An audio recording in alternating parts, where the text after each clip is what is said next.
You may be familiar that the Greek sun god's name is Helios. Helium is an element we discovered on the sun before we ever knew it was here.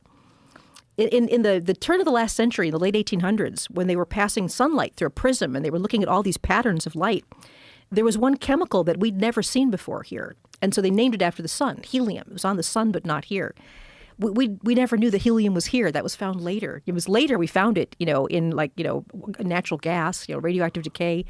Helium is such a light gas, it just leaves the earth. It just doesn't stick around.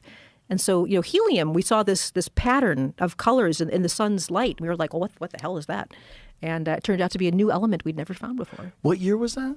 We should look this up. I don't know exactly, but if we Google what year was helium found, I'm sure we can find it. Well, I mean, I've been thinking about helium balloons and people who, suck helium and make their voice go really high-pitched. We didn't even know about helium until 1868. There we go. That's nuts.